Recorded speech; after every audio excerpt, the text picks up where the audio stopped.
So when you're dealing with the female side and you're trying to get that TPA out, let me show you the fastest way to get that out. There's actually a trick to it.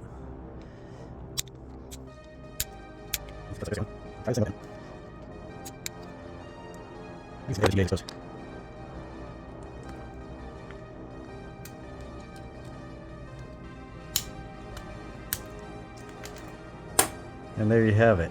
That's how you do it.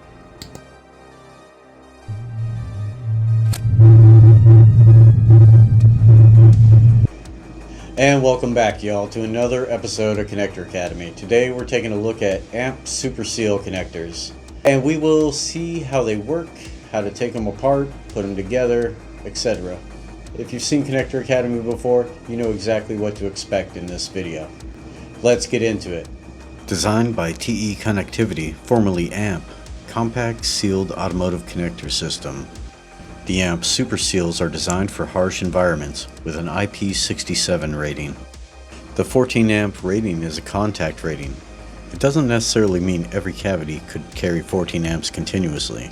The terminals are open barrel as seen here, and the seals go in the typical places, and the other position is for crimping the wire.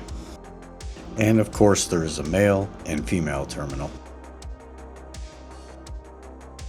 One thing you'll notice about these connectors is the bright yellow wire seals and the red secondary lock.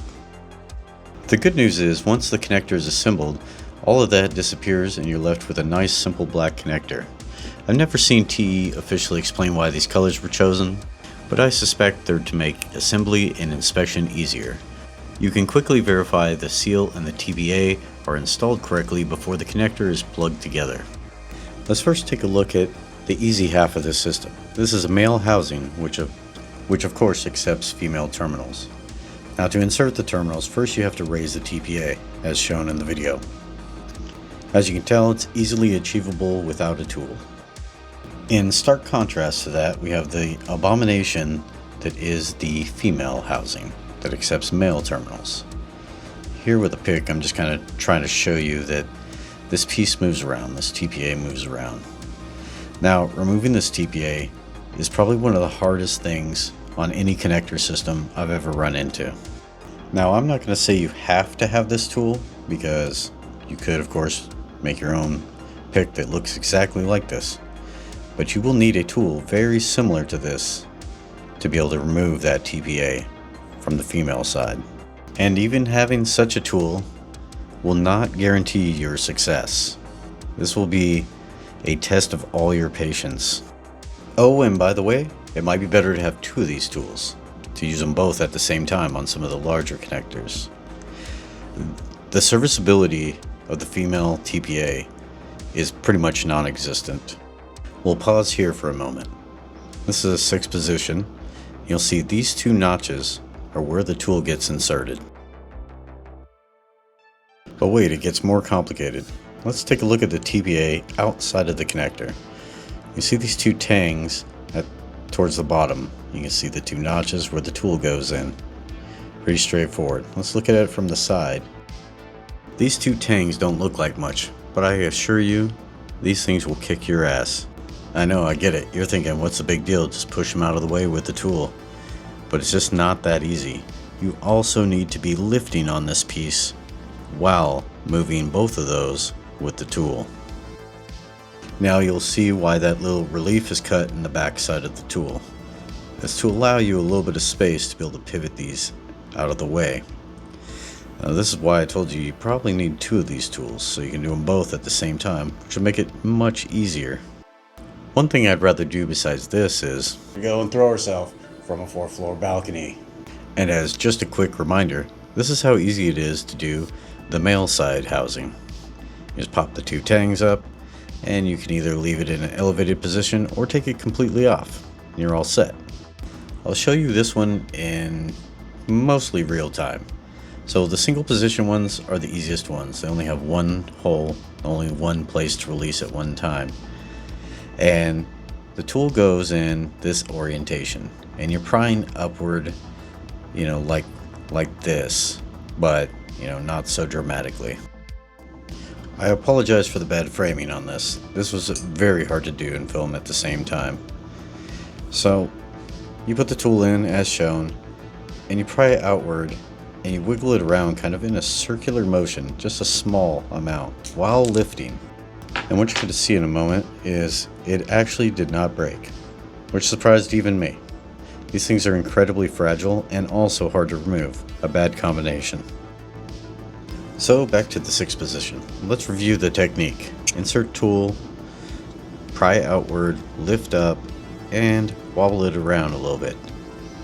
And usually you can walk these things up. Once you get one side released, it usually stays released, and then you have to just work on the other side. Of course, the second side becomes much harder because the angle of the TPA.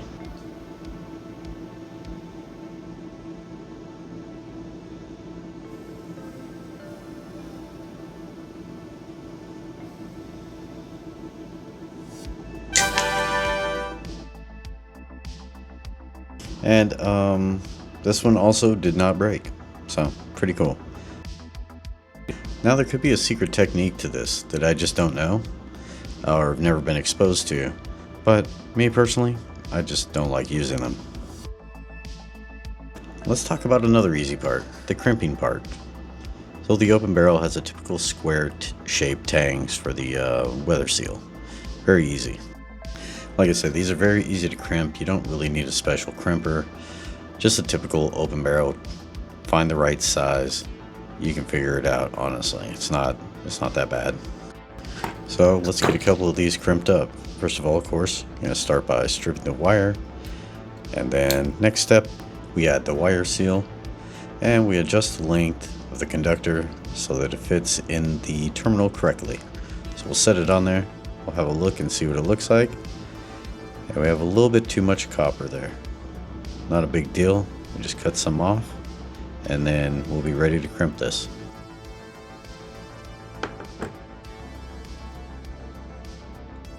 And we're right where we need to be on the second try. Don't forget to make your life easy and squeeze the two tangs together a little bit before introducing the crimper. It'll just keep everything together automatically by itself.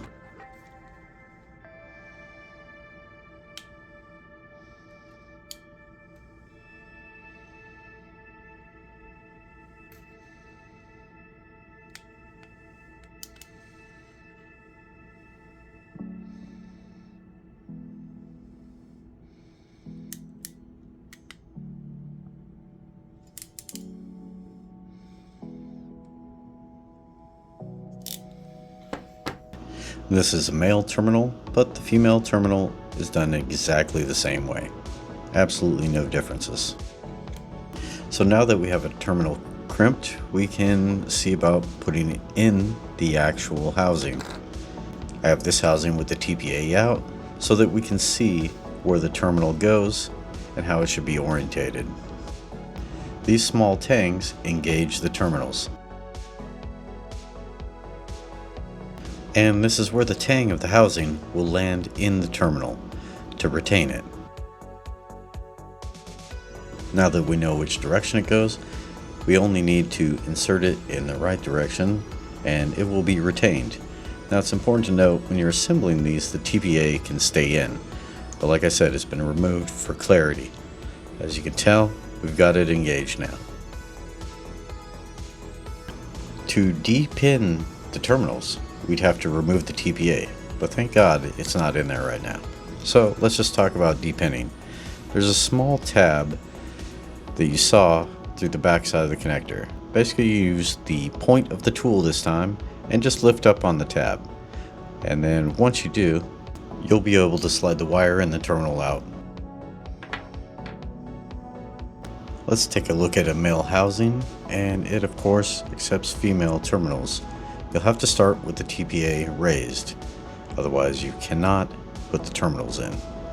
So looking in the back side again, we can decide which way the terminal engages with the tab. Plug it in, go to pull test, it's good. You get all your wires loaded in, and then you're just going to slide the TPA closed, and that will keep the terminals from being able to be pushed out. Very simple.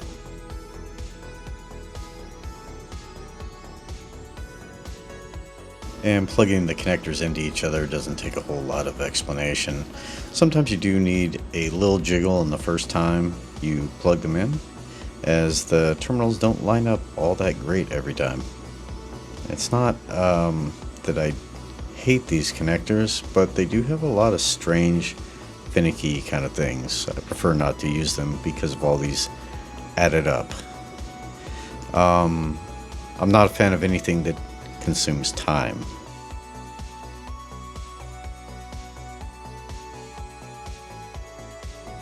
To deepen a male housing, the first thing you'll need to do is lift the TPA up and then remove it completely, just like that. And the release tabs for these terminals are way in the back. You reach way back there, lift them up, and pull the wire and terminal out from the back, just like that. They're actually very easy. You don't have to even lift very much. You mostly just use the ramp of the tool. It just kind of automatically does it. As far as functionality, in all fairness, these work really well. They do keep everything out. The main problem I have is dealing with the female TPAs. And like you saw at the beginning of the video, here's another one. Probably the biggest advantage of these connectors is they are very low cost. You can literally afford to just cut these up and take them apart, get the terminals out, repin them, do whatever you're gonna do, and just basically burn the connectors as a throwaway item. I also look at it as if I wanted a black flat pack connector with 6 positions, personally I'm just going to use a weather pack. So much easier to deal with, none of these problems. I made a video on them, you can check it out above. I'll put a link up there. There's nothing inherently wrong with these, but they do consume a lot of time, which I'm not a huge fan of. But as always, thanks for watching. Don't forget to like, comment, and subscribe. Tell me what you thought about it. Tell me I'm an idiot and you take these things out in 1 second. I don't know, whatever you want to do in the comments. No big deal.